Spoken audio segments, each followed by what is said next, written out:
In the year of our Lord 117, the fort of Eboracum, the northernmost outpost of the Roman Empire, lay shrouded in a thick, chilling morning fog. An oppressive damp mist, rising from the river Uss, blurred the outlines of timber walls and watchtowers, transforming the mighty stronghold into a ghostly island adrift in a hostile, unfamiliar landscape. The air itself seemed charged not merely with humidity, but with an ominous premonition of impending disaster.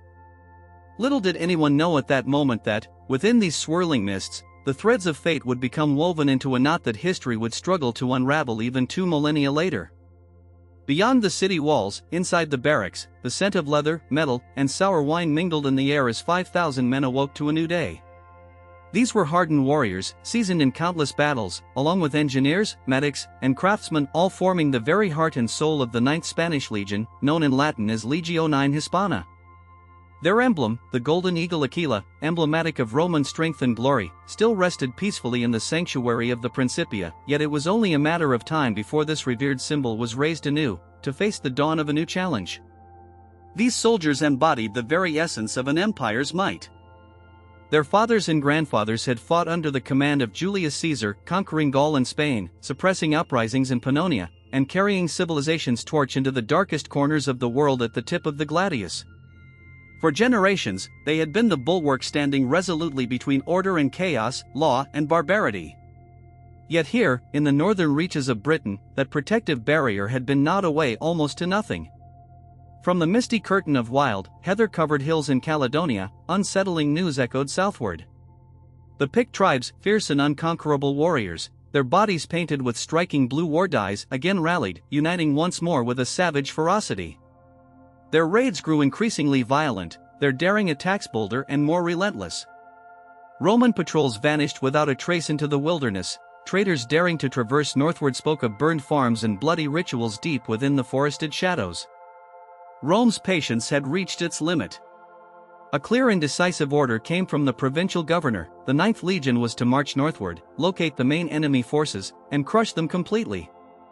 An unambiguous lesson of Roman justice and strength had to be delivered once and for all. And so, amid the sound of horns and the steady pounding of marching feet, the legion's columns emerged through the gates of Eboracum. Their armor, larica segmentata, glinted faintly in the damp air. The red plumes atop centurions' helmets swayed rhythmically with each step, a symbol of their discipline and authority. Leading the way, standards bearing the insignia of each cohort fluttered proudly. At the very core of the formation, under the protection of the finest warriors of the first cohort, soared the magnificent golden eagle, the standard of victory and imperial might. The legion advanced into the fog, into the unknown, heading toward its destiny. Yet, it never returned. All 5,000 men, an entire legion, among the most formidable fighting units of their era, simply vanished without a trace. They did not suffer a decisive defeat that would have been recorded in chronicles or magnum opuses of history. They were not disbanded by imperial decree, as documented in the archives. They simply stepped into the mists of Caledonia and dissolved into them, leaving behind only a ringing silence in the Roman records and a mystery that has haunted the imagination for over 2,000 years. This is the story of the Ninth Spanish Legion, a tale of its glorious journey and its obscure, tragic end. It is a narrative woven with the threads of valor and enigma, a legend that continues to evoke curiosity and speculation across the centuries, symbolizing both Roman might and the enduring mystery of what lies hidden in the shadows of the past. This is a historical investigation, an attempt to trace the last known footsteps of a vanished legion, to sift through countless theories, to separate truth from fiction, and to understand what truly happened there in the wild lands of northern Britain when the world last witnessed the eagle of the Ninth Legion. Before we embark on this journey into the fate of the lost Ninth Legion, it is essential to pause and consider what was lost, what the Roman legion represented at the height of the empire. This was not merely a band of 5,000 soldiers, it was a highly complex, precisely functioning machinery, a living organism where every gear and every cell played an exact, vital role. The legion was more than just a military force, it was a tool of Romanization, an engineering marvel, and a symbol of unbreakable imperial authority. To lose a legion was not only to suffer a military defeat but to lose a part of the very soul of the empire itself. At the core of the legion was, undoubtedly, the legionary, a Roman citizen named Civis Romanus who had voluntarily dedicated 25 years of his life to military service. These were not untrained barbarians or mercenaries. Each recruit underwent grueling, months-long training, transforming a simple farmer or a city dweller into a versatile soldier capable of performing many roles. They were taught not only to fight but also to march with discipline and precision. Day after day, fully equipped with armor weighing as much as 40 kilograms, they marched dozens of kilometers across any terrain and in all kinds of weather conditions. Beyond combat training, they mastered construction skills. At the end of each day's march, even if they stopped just for a single night, the legion quickly built a fortified camp complete with a moat and rampart. This tactic rendered the Roman army virtually immune to sudden night attacks and sabotage. Their engineering expertise was equally renowned. Legionaries constructed roads, bridges, aqueducts, and strongholds, infrastructures that embodied the very essence of Roman civilization. An important tactical unit within the legion was the centuria, comprising about 80 men led by a centurion. The centurion served as the backbone of the army, typically veterans promoted from the ranks. These were seasoned soldiers endowed with extensive combat experience, unwavering resolve, and unquestionable authority. They were both father figures and feared leaders. Their lives and deaths were in their own hands. 6 centurii formed a cohort, and 10 cohorts made up the entire legion. The first cohort was the elite of the legion, composed of the bravest soldiers and twice the size of the standard cohorts. This distinguished unit fought at the very center of the battle line and protected the sacred emblem of the legion, the eagle, known as the aquila. The loss of the eagle was considered the greatest disgrace, a shame so profound that it could only be wiped away by bloodshed or the total disbandment of the legion itself. The standard weaponry of a legionary was the product of centuries of evolution, perfectly suited to their tasks. Their bodies were protected by a larica segmentata, a segmented plate armor that offered excellent protection without compromising mobility. Their heads were guarded by a Gallic imperial helmet, designed to shield against blows from above and from the sides. The primary defensive and offensive tool was the large rectangular scutum, a shield edged with metal. When legionaries formed ranks closely packed together, known as a tortoise or testudo formation, their shields interlocked, creating an almost impervious barrier and a moving fortress on the battlefield. In essence, this formidable military machine was a living testament to Roman discipline, engineering prowess, and strategic mastery. The legions represented the very backbone of Rome's expansion and dominance, embodying the relentless spirit of conquest and civilization.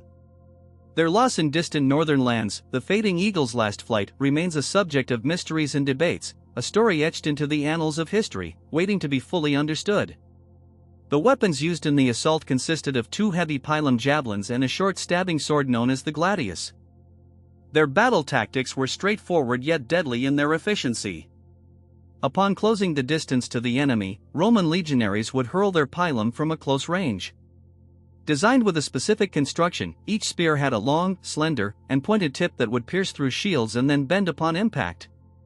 This clever feature rendered the enemy's shield useless, as it could no longer be effectively employed, and also prevented the pilum from being thrown back by the opponent. Immediately after launching their missile, and while the enemy was left momentarily disoriented, the legionaries, shielding themselves behind their scutums, large rectangular shields, would push through the enemy lines. Once amidst the foe, they would draw their short gladius and engage in close combat, executing rapid, stabbing strikes into the enemy's abdomen and chest. In the chaos of such intimate clashes, no weapon was more effective. Leading the legion was a legate, typically a senator, whose role was not merely military but also bureaucratic, serving as a stepping stone towards political power. Assisting him were 6 military tribunes, who oversaw various units and campaigns. Beyond the fighting men, the legion comprised a host of specialists, medics capable of performing complex medical procedures, engineers and architects who directed construction projects, artillery crews manning catapults and ballistae, scouts and spies gathering intelligence, trumpeters and standard-bearers conveying commands and morale signals, and scribes recording reports and orders. The legion functioned as a self-sufficient city in motion, an independently operating unit that could sustain itself for extended periods without external supply lines. Such was the structure and might of the Ninth Hispania Legion, a perfectly organized, formidable machine of war. The disappearance of this legion represented far more than the loss of 5,000 soldiers. It was akin to vanishing an entire aircraft carrier along with all its crew and aircraft, a catastrophe of staggering proportions that could not go unnoticed. Such a loss was bound to shake Rome to its core, provoking inquiries, political upheavals, and possibly even resignations among high officials. Yet, surprisingly, the written historical records are remarkably sparse regarding this event. This silence is even more unsettling than accounts of bloody battles, as it has cultivated an enduring mystery that has lingered for nearly 2 millennia. Before its disappearance, the Ninth Hispania was renowned and celebrated. It was one of the oldest and most distinguished units within the Roman military machine. Its history was interwoven with the very fabric of the empire's rise, and its soldiers had already shed their blood on countless fields long before their descendants set foot on the misty shores of Britain. To truly grasp the scale of what was lost, one must trace the long and illustrious military journey of this legendary legion. The exact date when the Ninth Legion was formed is lost to history's shadows, but most scholars agree that it was established by Gaius Julius Caesar sometime around the year 50 before the Common Era. The legion's birth was nearly certainly linked to Caesar's famed Gallic Wars, during which they participated in countless campaigns across Gaul. If this is correct, then the soldiers of the Ninth Legion would have fought against the Helvetii, Belgae, and Nervii, northern tribes known for their fierce resistance. They played a vital role in constructing bridges across the Rhine River and, during Caesar's expeditions, made their first landing in Britain. These legionaries bore witness to the strategic genius of their commanding general and participated in some of his greatest military triumphs, leaving a lasting mark on history. Following Julius Caesar's assassination, the Ninth Legion remained loyal to his designated heir, Octavian, later Augustus, and fought alongside him amid the tumultuous civil wars that shook the Roman Republic. They faced and defeated Republican forces at the Battle of Philippi and likely took part in the decisive naval confrontation near Actium, which ultimately ended the conflict and paved the way for Augustus's rise to power. Throughout these turbulent years, the Ninth Hispania was a symbol of Roman resilience, strength, and discipline, contributing decisively to the consolidation of imperial authority and political stability. In the month of August, the Legion was awarded a distinguished new title, Hispana, meaning Spanish. This designation was never merely a geographic label, rather, it served as a mark of honor earned through the collective effort and resilience of its soldiers. The recognition was the result of a prolonged and grueling campaign in Cantabria, a region known for its rugged terrain and fierce tribes, which had been fought over for many years. The long struggle stretched from nearly 20 years before our era and tested the endurance and tactical ingenuity of the Roman forces.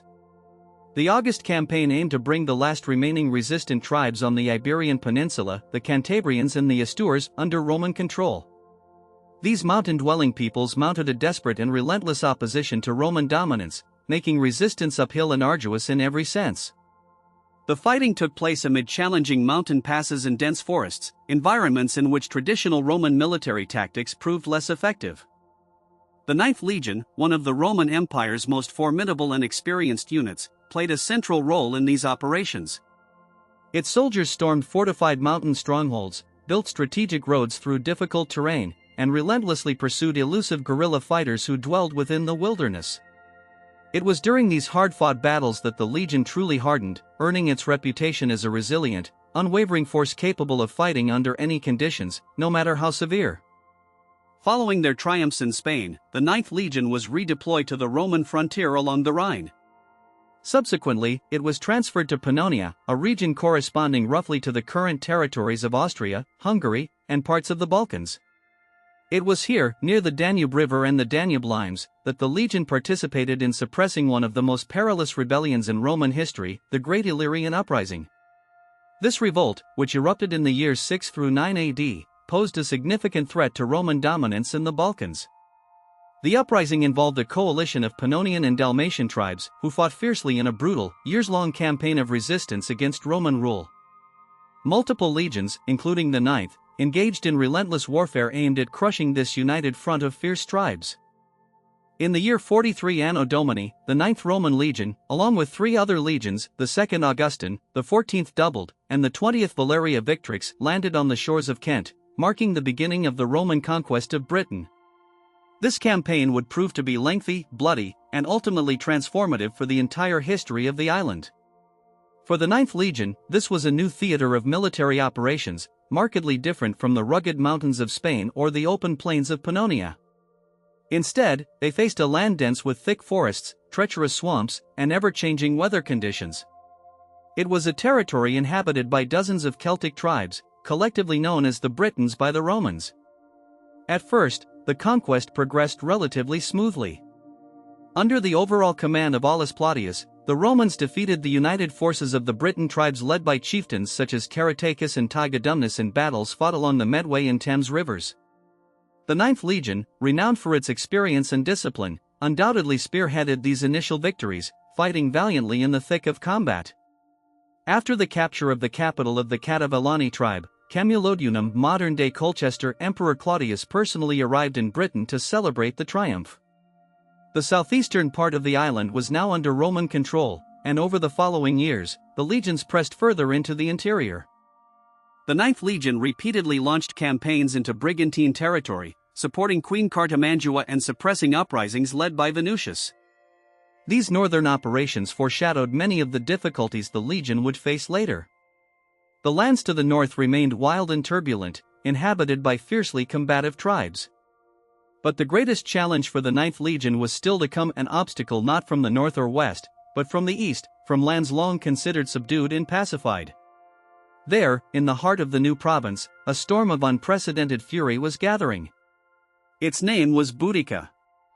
For a time, it seemed as though Roman order was gradually but steadily taking hold on the fertile lands of Britain. The legions carved roads through dense forests, drained swamps that once hindered progress, and erected grand villas alongside bustling towns complete with forums and baths.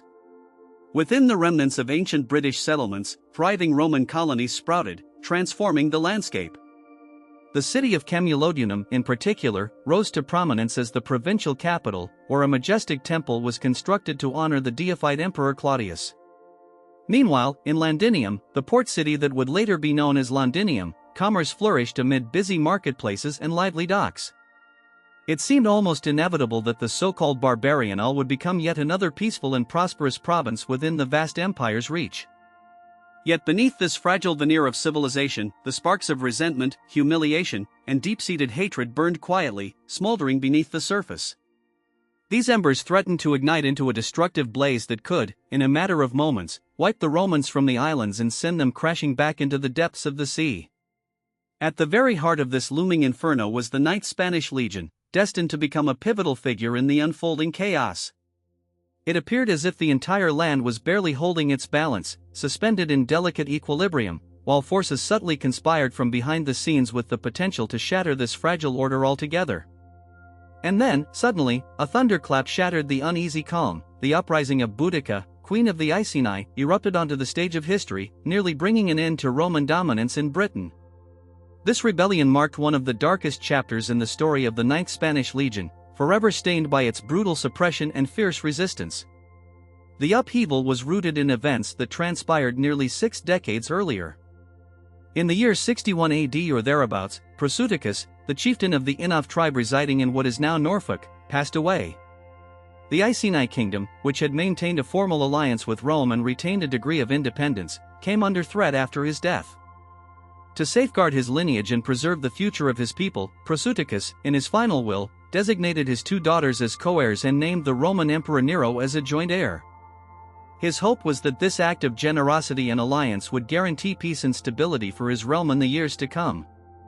However, he was cruelly mistaken. The Roman authorities, represented by the procurator Catus Decianus, repudiated his will without hesitation. The lands and treasures once belonging to the Iceni were declared imperial property, and the valuables confiscated. When Queen Boudica, the widow of King Prasutagus, dared to protest this injustice, she was publicly whipped, and her adolescent daughters were subjected to vile acts of violence, including rape. This was not merely a crime, it was an unprecedented insult and outright violation of all laws of hospitality and the sacred duties of allies. This humiliation ignited a fierce flame of wrath within Boudica, a high-standing woman with a stern visage and long, fiery red hair, who proved to be an undeniably charismatic and fiercely passionate leader. She rallied her people, calling them to arms, and soon, the Iceni and their neighboring tribes rose in rebellion. They were quickly joined by their neighbors, the Trinovans, who harbored similar grievances against the Romans, particularly after their lands had been seized in the colonial efforts at Camulodunum to settle veteran troops. An enormous army of insurrectionists, driven by raw desire for revenge, surged forward to confront the unsuspecting Roman forces. At that critical moment, the Roman governor Gaius Suetonius Paulinus was campaigning in the west, in Wales, where he was conducting a military operation aimed at eliminating the last stronghold of Druidic resistance on the island of Anglesey. This left the Roman province in a vulnerable state, unprotected and open to attack. The first target of the rising rebellion was Camulodunum, a city symbolizing Roman dominance in Britain. The town itself lacked fortifications. Its main inhabitants were mostly retired veterans and their families, living in relatively exposed conditions. The Britons launched a brutal assault, besieging the city and storming its gates, resulting in a savage massacre that left the town's defenders slaughtered and its streets soaked in blood. They had shown a ruthless disregard for prisoners, having no interest in ransom or negotiations. Their primary objective was the complete extermination of anyone who fell into their hands. The city was reduced to ashes, laid waste in a final, devastating fire. Those who sought refuge within the Temple of Claudia were slaughtered after a 2-day siege, unable to escape nor find sanctuary. The news of Camuladun's fall soon reached the nearby Roman legion, in particular, the Ninth Spanish Legion stationed at Lindum.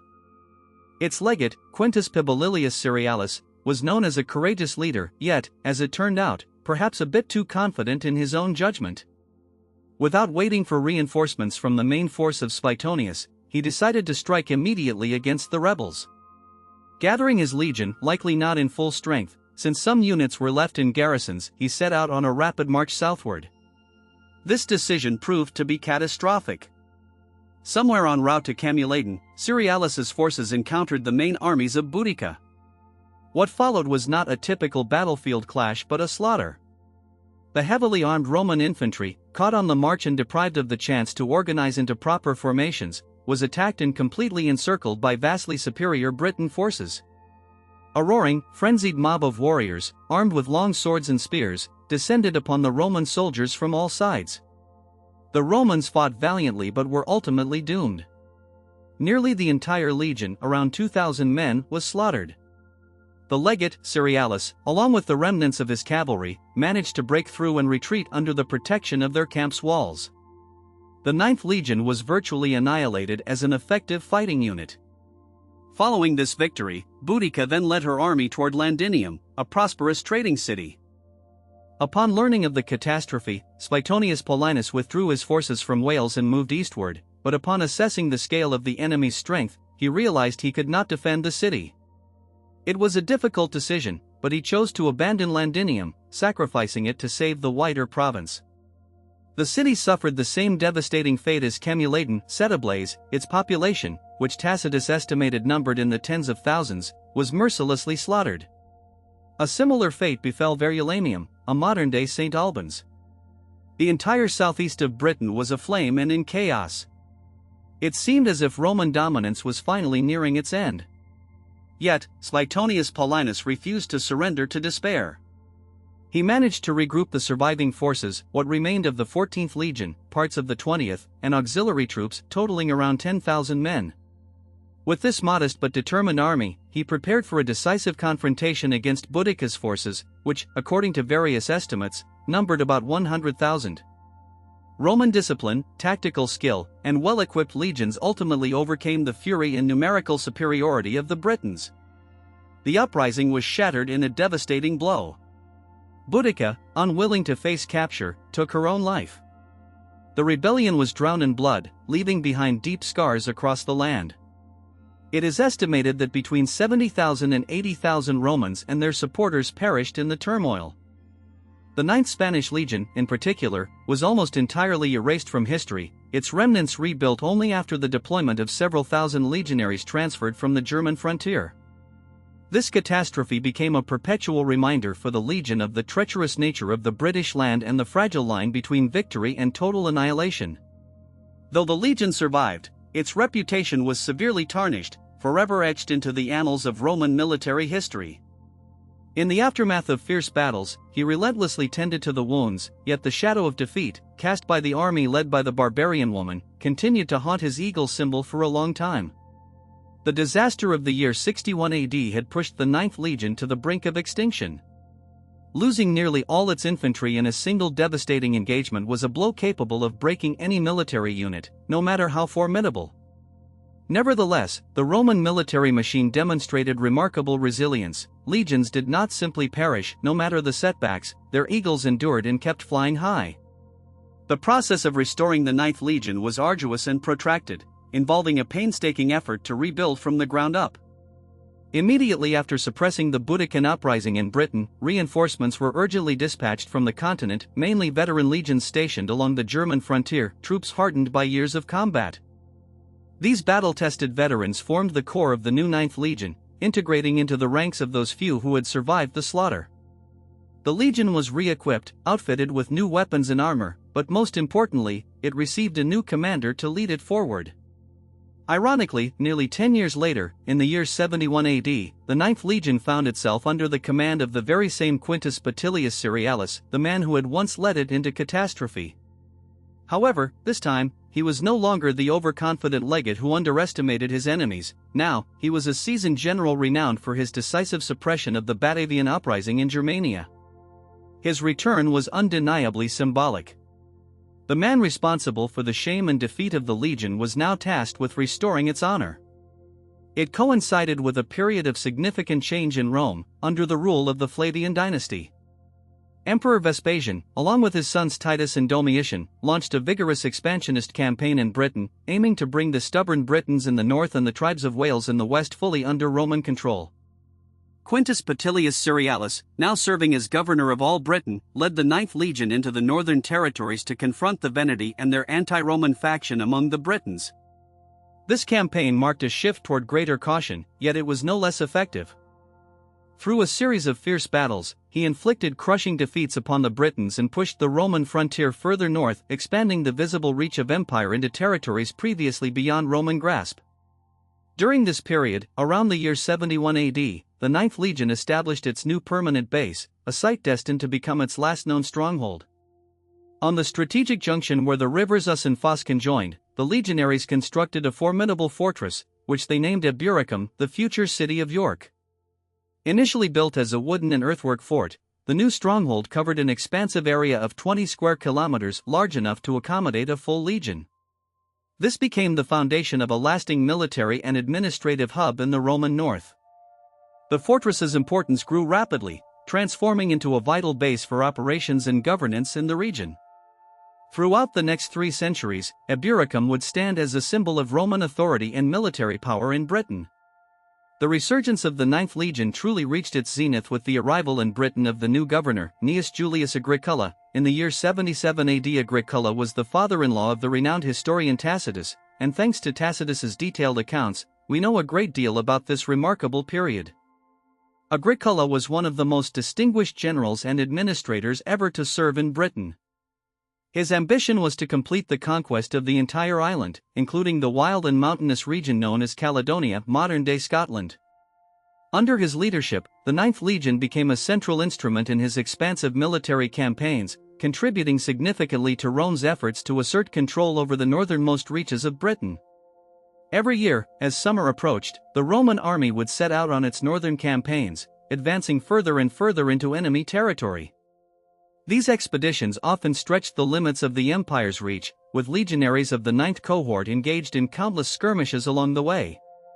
They relentlessly attacked fortified settlements of the Hulferths and carved paths through dense forests and rugged mountains that seemed almost impassable. These campaigns combined military might with strategic foresight, as Agrippa, the Roman commander, understood the importance of integrating military action with constructive policies. He promoted the widespread Romanization of the region, encouraging the building of cities and infrastructure, aiming to help the local tribes, often scattered and fiercely wild, to settle into a more peaceful way of life. At least, that's what he hoped. His idea was to cultivate familiarity with peace and leisure among peoples who had long been prone to hostility and warfare. The culmination of these northern campaigns occurred in what is now known as the year 80 in the Roman calendar. Some sources also cite the year 83, marking one of the most intense and decisive episodes of Agrippa's northern ventures. During this climactic campaign, Agrippa pushed his forces further north than any Roman before him. The Caledonian tribes, awakening to the threat of complete annihilation, realized that their internal divisions made unity or effective resistance imperative. Opposing the Roman invaders, they abandoned their petty feuds and united into a formidable force, an enormous army composed of various clans and tribes. One fateful night, taking advantage of the darkness and the element of surprise, these tribes launched a fierce and coordinated attack on the weakest of Agrippa's legions, the Ninth Cohort. This legion had been the most exposed, the most vulnerable, and now faced a storm of barbarian violence. The invaders penetrated the fortifications, storming the Roman camp and unleashing a savage scramble amidst the tents and rows of soldiers. In the chaos of the attack, the legionaries, caught off guard and fighting with the desperation of the doomed, engaged in brutal combat. As Tacitus describes, the battle was waged in narrow corridors of tents and encampment lanes, and it seemed inevitable that the Roman forces would be overwhelmed. However, in this critical moment, Agrippa himself intervened. Learning from scouts about the attack's scope and the presence of light cavalry and infantry threatening to encircle the camp, he hurried to the aid of his men.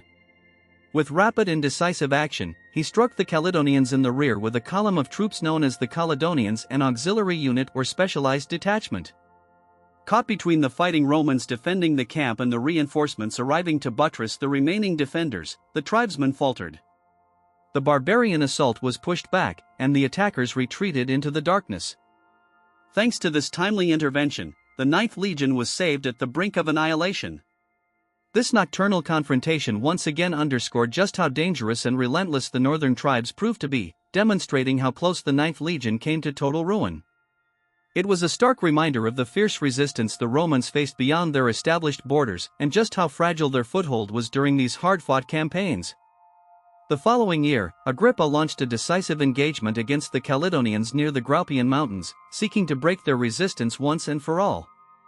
The Ninth Spanish Legion, thirsting for revenge after their previous ordeal, fought valiantly at the heart of the Roman battle formation, determined to turn the tide.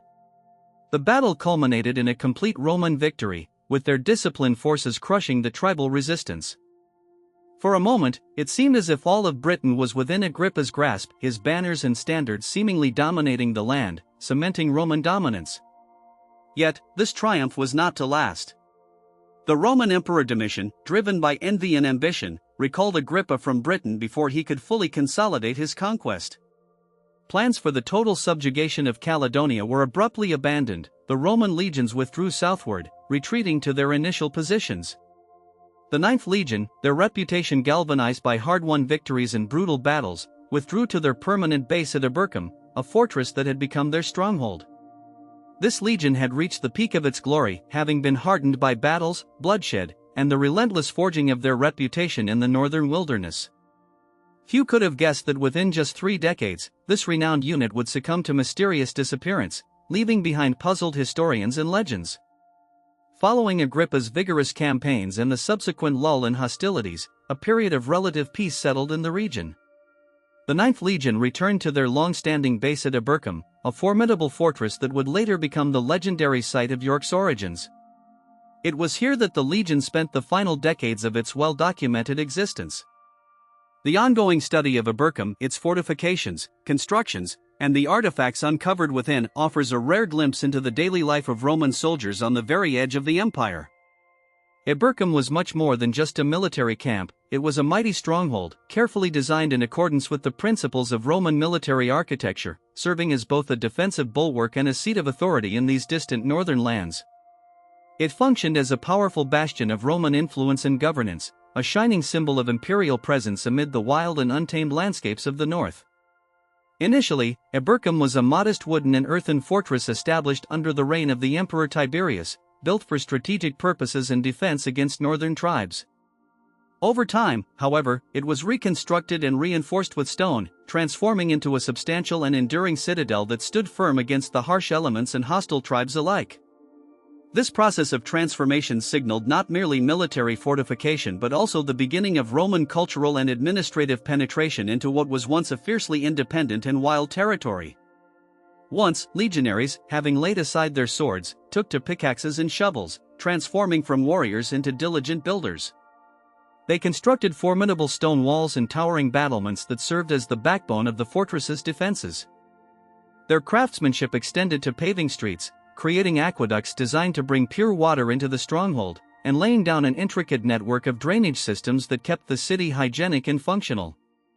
Life within the fortress walls was governed by strict regulations, maintaining order and discipline among its inhabitants.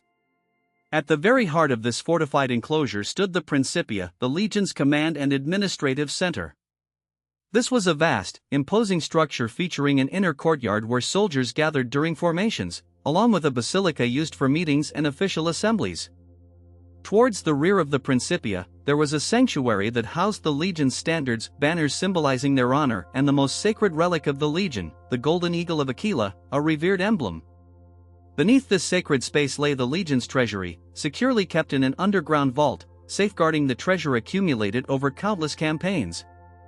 Adjacent to the Principia, a luxuriant residence known as the Praetorium stood proudly, often equipped with its own baths and mosaic-lined floors, reflecting the importance and comfort afforded to the commanding officer.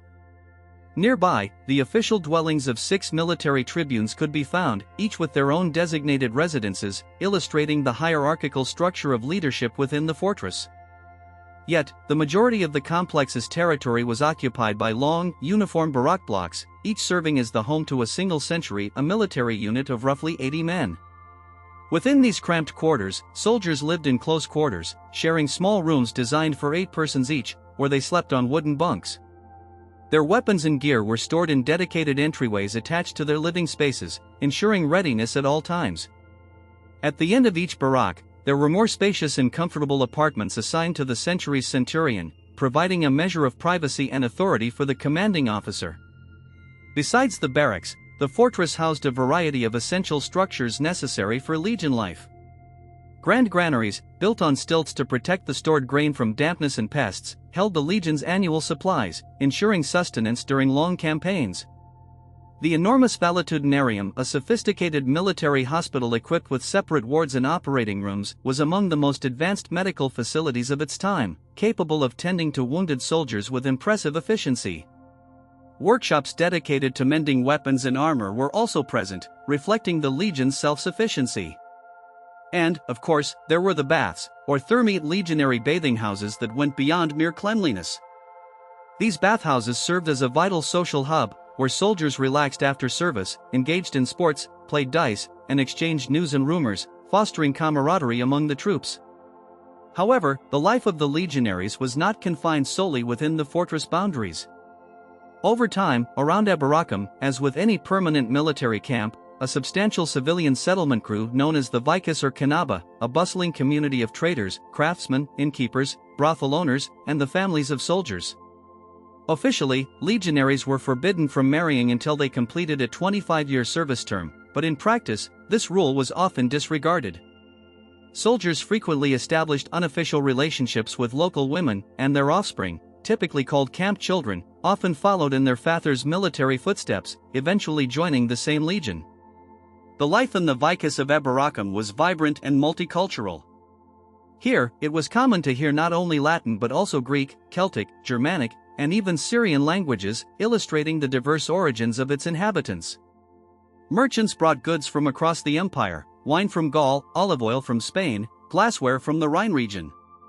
Despite the serenity that seemed to prevail, this peaceful existence was deceptive. Service on the empire's northern frontier remained perilous.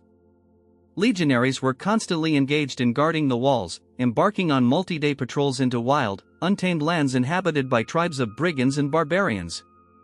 They also built and maintained distant forts and signal towers, which formed a complex network of border defenses designed to detect enemies early and respond swiftly, ensuring the security of the empire's frontiers. Occasionally, uprisings would erupt within the Roman province, forcing the Ninth Legion to don their armor once more and set out on punitive expeditions. Every departure beyond the fortress walls carried the ominous risk of never returning, as both the treacherous terrain and hostile enemies lay in wait. In those forests and atop the rolling hills, Roman soldiers faced not only the threat of enemy combatants lurking in the shadows but also the relentless forces of nature, driving rains that could drown out the slightest sound, dense mists that obscured the path ahead, and a biting cold that settlers from the Mediterranean, unaccustomed to such harsh climates, found almost impossible to endure. It was against this backdrop of constant danger and unpredictable weather that the Ninth Spanish Legion spent its final years, living through the routine monotony of garrison duty punctuated by sudden outbreaks of violence and chaos. Throughout their stay, the soldiers left behind tangible traces of their presence, gravestones inscribed with names and years of service, altars dedicated to Jupiter, Mars, or local deities, and roofing tiles stamped with the insignia of the Ninth Legion. Yet, among these silent witnesses to history, there is one artifact that is regarded as the ultimate, almost symbolic remnant of the Legio IX's existence. It is neither weapon nor treasure nor the bones of fallen comrades, but a simple stone block bearing an inscription carved with careful precision. Discovered in the ruins of Eburacum, it has been dated to the year 108 of the Common Era. This inscription stands as the final, verified, and precisely datable testimonial of the Ninth Legion's presence in Britain, serving as a silent marker that marks the end of an era. After the stone, the Legion's activities disappear into silence, leaving only historical speculation and archaeological mysteries. The inscription on the stone reveals that, in the year 108, the Ninth Spanish Legion built a gateway dedicated to the Emperor Trajan, also known as Nerva Trajanus Augustus. It states that this structure was erected by the legionary for the emperor, son of the divine Nerva, the great pontiff of Germany, and twice invested with the tribunician power, simultaneously serving as his sixth time as emperor and his fifth consulate, proclaimed father of the fatherland. The words, though formal and official, carry profound meaning. They affirm that as late as 108, under the reign of the esteemed Emperor Trajan, the Ninth Legion was still stationed at its primary fortress in Eburacum and was an active, combat-ready military unit. Importantly, this unit was not engaged in warfare at the time but was involved in peaceful construction activities, rebuilding and fortifying its stronghold with stone. The legionaries erected grand entry gates and dedicated them to their ruler, following customary Roman military practice, symbolizing order and stability on the northern frontier of the empire. Furthermore, this inscription represents a crucial point in historical record-keeping and undeniable, last firm piece of evidence. Everything known or inferred about the Ninth Legion before this date rests on educated assumptions and fragmentary sources. Anything that happened afterward falls into the realm of hypotheses, educated guesses, and interpretations by historians and archaeologists alike. This stone, therefore, stands as the final solid ground and anchor from which we can only venture into the uncertain marshes of the future, guided solely by the faint remnants of the past. What was occurring in Roman Britain and across the empire during this period, specifically in the final years of Emperor Trajan's reign and the early days of his successor Hadrian's rule? It appeared to be a golden age for Rome, a period of maximum territorial expansion and unprecedented prosperity. Trajan was engaged in monumental military campaigns in the east, fighting against Dacia and Parthia, employing legions from all corners of the empire to secure victories and expand Roman dominance. These wars involved legions and auxiliary units from both distant and nearby provinces. It is possible that detachments from the Ninth Legion, or their veteran groups, were deployed along the Danube or into Mesopotamia, supporting these eastern campaigns. However, as the inscription indicates, the core of the Ninth Legion remained in Britain, steadfast and prepared, during this thriving and turbulent epoch, an emblem of stability amid the empire's military conquests and political achievements. The situation in northern Britain, however, began to intensify once again. Following the withdrawal of the Agricoli, it appears that the Roman forces were unable to establish a lasting foothold beyond the line of the Solway Firth. The tribes of Caledonia, having recovered from their defeat in the Gropius Mountains, resumed their raids and incursions into Roman-held territories. Archaeological findings from the early 2nd century provide evidence of destruction and hurried abandonment of several Roman forts scattered across what is now Scotland. This pattern indicates that intense military operations were underway during this period, yet, regrettably, the historical records that have survived offer scant details about these conflicts. The Roman historian Fronto, writing towards the end of the 2nd century, mentions that during the reign of Emperor Domitian, who ruled from the 81st to the 89th year of the 1st century, Britain suffered significant losses. However, he does not specify the nature of these losses. Could they have involved the Ninth Legion? It seems unlikely, given that we know this legion fought successfully at Agrippa's campaign. Nonetheless, this account underscores a crucial point: warfare in Britain was always fraught with danger, and major defeats were a persistent risk. After this turbulent period, a silence fell over the region. The Ninth Legion simply ceases to be mentioned in any known sources related to Britain. When, decades later, lists of legions stationed on the island were compiled, the Ninth Legion was no longer present among them. Its place in the records was taken by the 6th Legion Victrix, which was dispatched to Britain by Emperor Hadrian around the year 122 AD. Historians often associate the arrival of the 6th Legion and the subsequent construction of the renowned Hadrian's Wall with the disappearance of the Ninth. The idea to build a massive stone barrier, extending about 117 kilometers and dividing the northern part of the island from the Roman province, was unprecedented. It marked the recognition that further conquest of Caledonia was either impossible or simply unwise. But what motivated Emperor Hadrian, who generally avoided aggressive wars and focused on consolidating borders, to make such a radical and costly decision? One of the most popular and dramatic theories suggests that a catastrophic military event was the key trigger. According to this view, a disaster so devastating that it was hastily erased from official chronicles lay behind the decision. This was a catastrophe involving the complete annihilation of an entire legion, the Ninth, the Spanish Legion.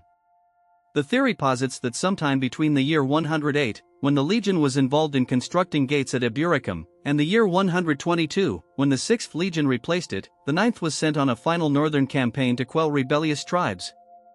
It was utterly destroyed in the Caledonian Mountains. This version, both captivating and tragic, became the dominant narrative for many years. It inspired the famous novel The Eagle of the Ninth by Rosemary Sutcliffe, along with numerous other works. But is this story the only plausible account? What are its strengths? And what points challenge its validity? From this point onward, our investigation enters a new phase. We leave behind the world of concrete facts and step into the shadowy realm of theories and hypotheses. This is the most well-known, the most cinematic, and the most tragic version concerning the fate of the Ninth Legion. In her chilling masterpiece, she paints a scene so terrifying that it can make the blood run cold. 5,000 of the finest warriors from around the world marching in tight, disciplined columns into the heart of enemy territory, deep into the wild, heath-covered hills and mist-laden valleys of Caledonia. Their destination is a distant, desolate place far from their homes and civilization, where they are destined to meet a horrific end, caught in a colossal ambush cunningly orchestrated by painted warriors, covered in blue war paint, who lurk in the shadows, ready to strike. Let us attempt to reconstruct how these events might have unfolded if this terrifying scenario were, in fact, accurate. The approximate year is either 117 or 118 AD, marking the twilight of Emperor Trajan's reign or the dawn of Emperor Hadrian's rule. In northern Britain, a violent uprising has erupted on an unprecedented scale. United tribes of the Picts and Brigantes have set fire to Roman forts, massacred garrisons, and threatened to invade the very heart of the province itself. The governor of Britain, lacking additional reserves, issues an urgent order to send the 9th Legion, stationed in Eburacum, to the northern front lines. Their mission is clear: find and annihilate the primary forces of the insurgents. The Legion, led by its commander whose name has long been forgotten by history, sets out on this perilous march. The column stretches for several kilometers, a long, winding line of marching soldiers and equipment. At the front are scouts and auxiliary units comprised of local tribesmen, quietly slipping through the landscape. Behind them follows the main body of the legion. First come the centurion guards protecting the eagle standard and emblem of their pride and unity.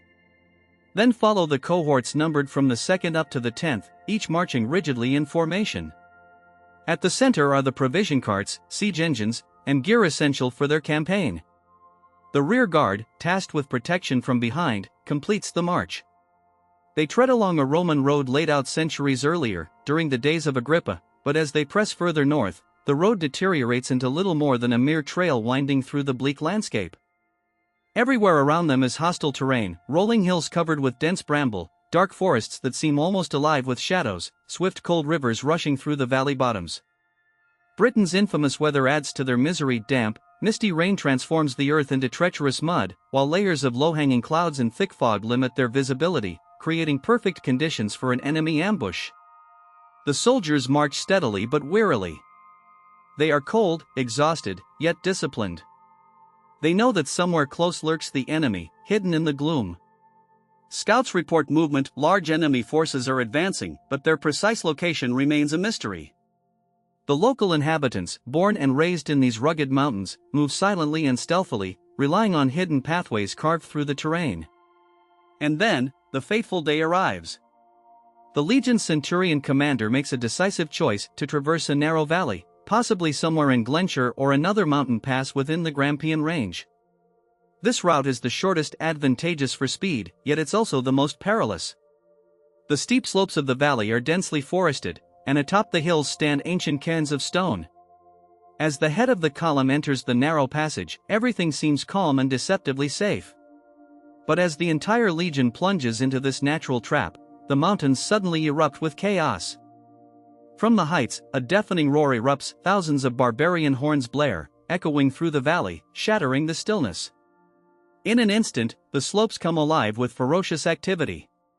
Spears, rocks, and huge boulders rain down from above, hurtling toward the unsuspecting soldiers. From both sides, hundreds upon hundreds of Pictish warriors pour out of the forest, blocking the only escape route, encircling the legionnaires within a deadly ring. The legion is caught in a trap of their enemies' making.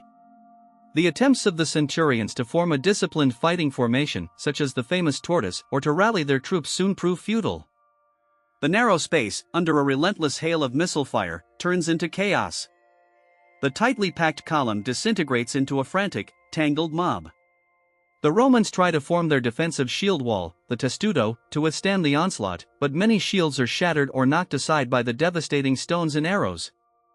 The scene descends into a savage slaughter, a brutal melee where discipline crumbles and death claims countless soldiers amid the confusion and destruction. The episode involves a fierce clash between Picts, armed with long swords and small round shields, and Roman soldiers. These Picts do not attempt direct assaults on the heavily armored Roman legions. Instead, they focus their attacks on the vulnerable parts of their opponents, delivering strikes to legs, arms, and aiming for faces. The Romans defend themselves with desperate effort, with their gladiators actively seeking to strike meaningful blows and find their targets amidst the chaos. Yet, every time a Pict falls, 2 or 3 new enemies step into the fray, constantly replacing those who are lost. The battle rages fiercely over every inch of the battlefield, turning into a relentless fight for ground. The wounded, bloodied and exhausted, stumble and fall into the mud, their bodies becoming a grim mosaic of death, as both allies and enemies pass over them, fighting on.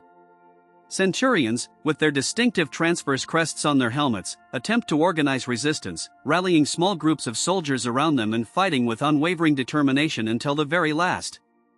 Some soldiers, realizing that victory is slipping away and defeat is inevitable, may have thrown themselves into the thick of the fight, sacrificing their lives at the very moment when hope was diminishing. Meanwhile, the standard-bearer of the first cohort, Aquilifer, perceives that the eagle, the emblem of their legion, is on the brink of being captured. Desperately, he breaks the staff of the eagle standard and tries to conceal the golden figure of the eagle under his tunic, but he is struck down before he can complete his desperate act. The combat endures for hours, but as the sun begins to set, the overwhelming exhaustion and the relentless violence bring the terrible scene to its conclusion. By nightfall, the entire valley is strewn with corpses. Over 5,000 Roman legionaries lie dead in the mess of shattered shields, broken weapons, and fallen bodies, their lives intertwined with thousands of barbarian casualties.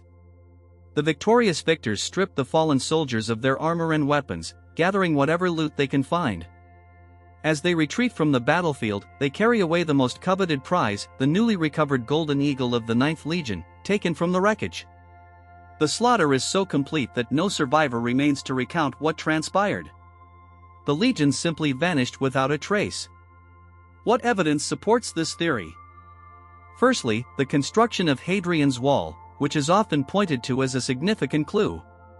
As previously mentioned, the rapid erection of such an impressive defensive barrier shortly after the supposed disappearance of the legion could be seen as a strategic response to the aftermath of a massive military calamity, serving as an indirect yet compelling piece of evidence. Secondly, archaeological findings further bolster this scenario. The discoveries of burned and destroyed forts in northern Britain dating to the early 2nd century suggest that intense battles and assaults occurred during this period. These ruins testify to severe conflicts, evidence of turmoil that aligns with the idea of a catastrophic defeat. Thirdly, there is the complete lack of mention of the Ninth Legion in subsequent historical records. Had the legion been simply transferred elsewhere, it is highly probable that some traces or references would remain. The silence in later documents indicates that the legion's disappearance was abrupt and absolute, leaving no documented successors or reassignments. Fourthly, the symbolism surrounding this narrative fits perfectly into the image of Britain as the land cursed for the Romans, a place where wildness and nature continually overpower the advancements of civilization. The story's themes of chaos, loss, and the insurmountable power of the natural world reinforce this symbolic representation. However, this theory also faces serious weaknesses. To begin with, the most critical issue is the total lack of archaeological evidence that would definitively confirm such a massive defeat. The destruction of an entire legion should have left behind a vast battlefield strewn with thousands of skeletons, weapons such as swords, helmets, spearheads, buckles, and personal belongings, along with coins and other artifacts. Yet, excavations across Scotland and neighboring regions have found nothing of this sort. The silence of archaeology in this regard is particularly telling. Secondly, there is the silence of contemporary historians. Even if the event was deliberately concealed or downplayed, it is unlikely that details of such a significant catastrophe would remain entirely absent from historical chronicles. Roman writers like Tacitus or Cassiodorus did not shy away from describing defeats and losses, such as those in the Teutoburg forest.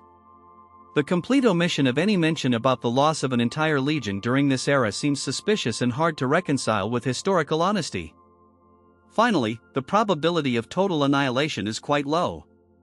Historically, it has proven extremely difficult to completely destroy a Roman legion without leaving remnants. Even in the worst defeats, some groups, be it cavalry units or detached infantry, manage to escape or survive in some form. It is unlikely that every single soldier, along with their gear and the legion's standard, perished entirely, especially in such a decisive and broad-scale event. These considerations challenge the plausibility of the entire legion vanishing without leaving tangible traces.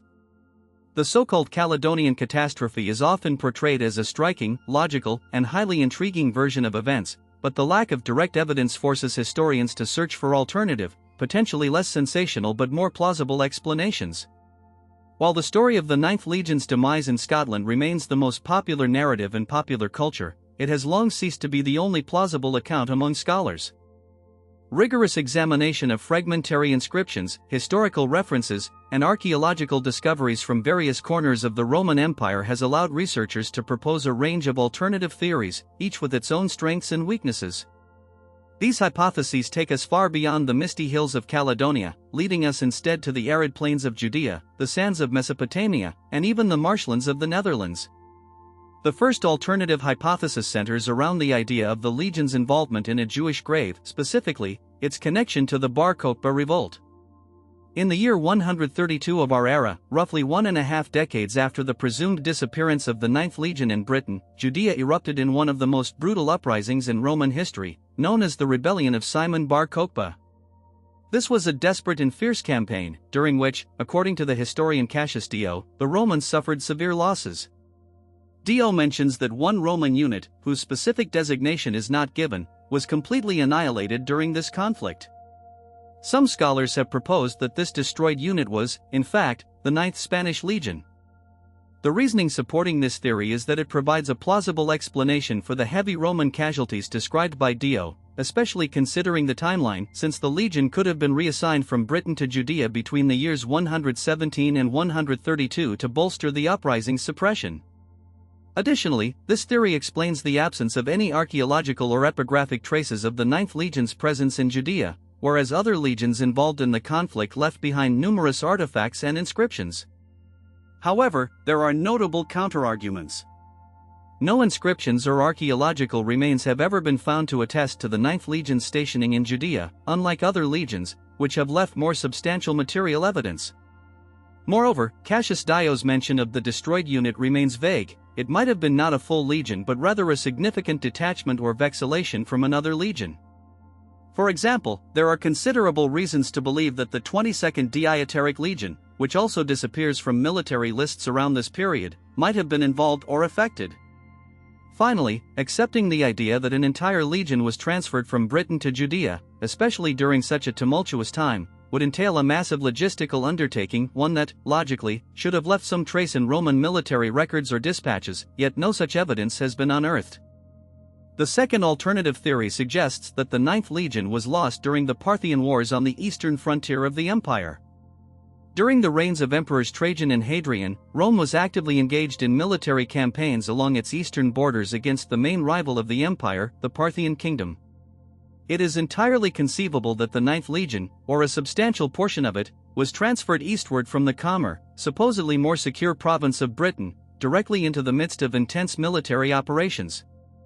The legion could have been destroyed in a decisive encounter, perhaps in a battle against Parthian cavalry in Armenia or Mesopotamia.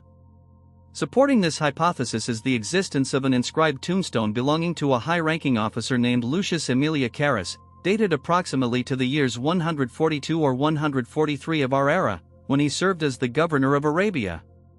The presence of such a monument suggests that Roman military units, possibly including remnants of the Ninth Legion, were involved in eastern conflicts during that time.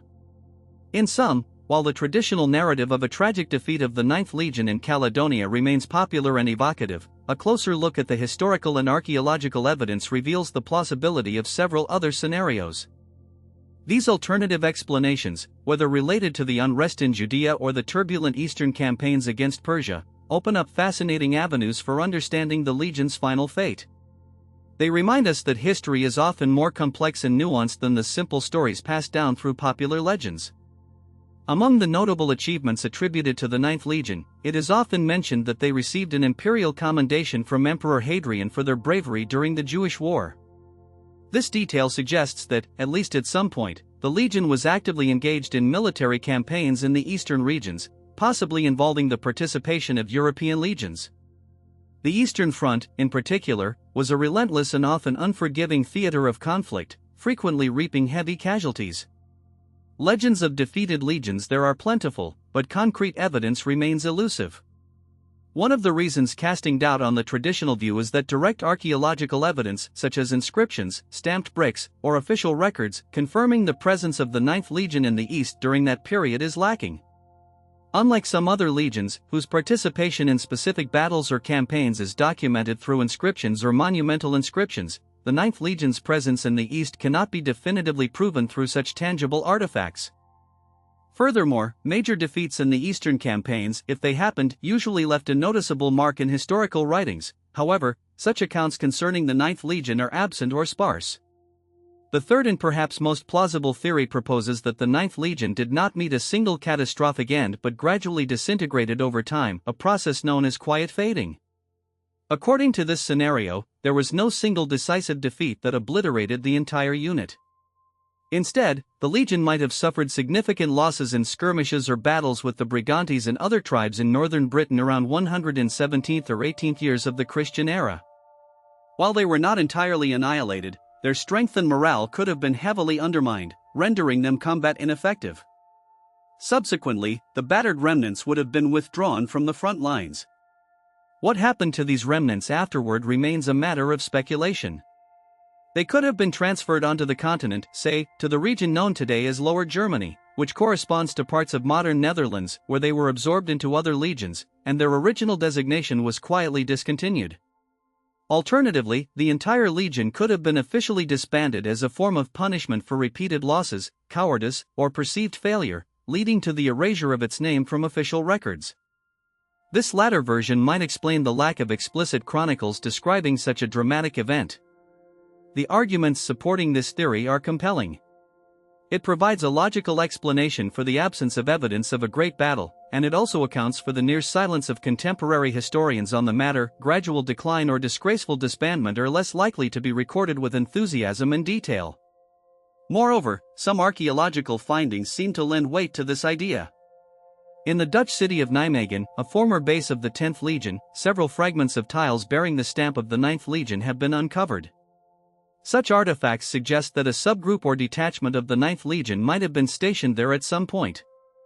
Additionally, personal belongings of certain officers who began their service with the 9th before transferring elsewhere have been discovered. These artifacts imply that at least some elements of the Legion's leadership persisted after the purported disbandment or dissolution. However, critics of this theory point out that the number of such archaeological finds in Nijmegen is limited. They could quite possibly belong to an earlier period or to a small detachment sent for construction purposes, something quite common in Roman military logistics. The idea of an entire legion being dishonorably disbanded or destroyed in disgrace would be a significant event, one that likely would have been reflected somewhere within surviving historical sources. Given that this is not the case, skeptics argue that the legend of the Ninth Legion's disappearance might stem from incomplete or misunderstood evidence. Each of these theories holds its own plausibility, and the core of the mystery surrounding the Ninth Legion resides precisely in the scarcity of definitive data. We are dealing with a period in history shrouded in limited written accounts, a sort of informational vacuum that fuels speculation and legend. Perhaps the true fate of the Ninth Legion emerges as a complex tapestry woven from several of these scenarios: a gradual decline, losses in Britain, transfer to the continent, and subsequent disbandment or dissolution. The true story remains elusive, and this elusive quality is what has cemented the Ninth Legion's place as one of the most enduring and intriguing mysteries of ancient Rome. The straightforward version of the story will never be able to fully capture the profound and majestic image of the Ninth Legion, an image forever shrouded in the mist of Caledon. 2,000 years is an interval long enough for most secrets to be uncovered, yet, the enigmatic fate of this legion continues to resist the efforts of centuries of historians and archaeologists alike. The difficulty lies not only in the scarcity of written records, which provide so little insight, but also in the stubborn silence of the very land where it is believed they met their end. Archaeology, despite its remarkable success in piecing together many aspects of the distant past, has so far only added layers to the enigma surrounding the Ninth Legion, without revealing conclusive evidence. Let us imagine, for a moment, that the version claiming a Caledonian catastrophe is accurate. What kind of archaeological evidence would we expect to find at the supposed site of the decisive battle? Certainly, not just a few broken pottery shards or scattered coins. We would be looking at a vast and haunting battlefield, a true archaeological El Dorado, strewn with the remains of a terrible clash. Such a place would reveal thousands of human remains, both Roman and native Britons, clumped in despair and chaos. The soil would be littered with fragments of armor, helmets, cuirasses, lorica segments, buckles, along with an enormous array of weapons: smashed gladii, bent pylon shafts, arrowheads, and spear tips. Personal belongings would also tell a story: the personal items carried by soldiers, such as fibula pins, coins, rings, and talismans, along with equipment like shield fittings, broken sheath parts, and even the nails from Calagi sandals. Such a sight, saturated with history and tragedy, would be impossible to overlook or dismiss. Its remains would surely speak volumes. Modern archaeological techniques, including aerial photography, LiDAR scanning, and geophysical surveys, allow us to detect traces of ancient structures and battle sites even beneath dense layers of soil. Numerous searches have been conducted across various potential locations in Scotland, yet the results remain frustratingly elusive. No unequivocal battlefield has come to light, no clear evidence tying any particular site to the destruction of an entire legion. This lack of tangible proof acts as the strongest counterargument against the theory of a total annihilation in a single, decisive battle. The same applies when considering alternative hypotheses. To date, no artifacts bearing the inscribed mark of the Ninth Legion have emerged from the regions of Judea or Parthia that can be definitively dated after the year of 1008. The finds in Nemi, as previously discussed, are too fragmented and ambiguous to draw firm conclusions. They can be interpreted in multiple ways. In the end, archaeology remains silent on the matter of the Legion's fate. So what do historians say? The ongoing debate about the ultimate destiny of the Ninth Legion exemplifies how historical science functions at its core. It is not about discovering a single, definitive answer; rather, it involves weighing probabilities, analyzing indirect evidence, and constructing the most plausible scenario based on available data. For a long time, especially during the 19th and the first half of the 20th centuries, the dominant view was that proposed by the great German historian Theodor Mommsen. He, among others, argued that the absence of any mention of the Ninth Legion after the year 108, combined with the construction of Hadrian's Wall, suggested that the Legion had been destroyed in Britain during the early uprising of the native tribes at the beginning of Emperor Hadrian's reign. This interpretation gained widespread acceptance and became almost canonical, shaping how many understood their history. However, as the later decades of the 20th century unfolded, new archaeological and textual evidence began to emerge, casting doubt upon this once unassailable theory. These developments indicated that the story of the Ninth Legion might be far more complex and nuanced than previously believed, urging scholars to reconsider earlier assumptions and explore alternative explanations for the Legion's mysterious disappearance. The discoveries made in the region of Nain in combination with more detailed analyses of Roman officers' inscriptions have prompted renowned scholars like Ronald Syme and Shepard Frere to reconsider long-held assumptions about the fate of the Ninth Legion. Their careful scrutiny revealed that several senior officers of this famous legion continued to serve with distinction even after the year 117. This finding challenges the traditional notion that the legion was annihilated in a single, humiliating defeat. As a result, the widely circulated Dutch theory emerged, proposing that the Ninth Legion was transferred across the Rhine and subsequently disbanded on the continent. Today, the majority of experts specializing in Roman Britain tend to favor this more cautious and less sensational explanation. They generally agree that the legion probably suffered severe losses in Britain, was withdrawn to the mainland, and ceased to exist sometime in the mid-2nd century. The exact location and circumstances surrounding its ultimate destruction, however, remain shrouded in mystery and unresolved. Consequently, the scholarly consensus has shifted away from the idea of an abrupt catastrophe towards one of gradual decline and fading away. Yet, does this mean that the enigma of the Ninth Legion has been definitively unraveled? Certainly not. This remains merely the most plausible hypothesis at present. The discovery of a single artifact, say, a soldier's tombstone from the Ninth Legion dated to the year 125, or a helmet inscribed with his name, could drastically alter our understanding and compel us to rewrite history textbooks anew.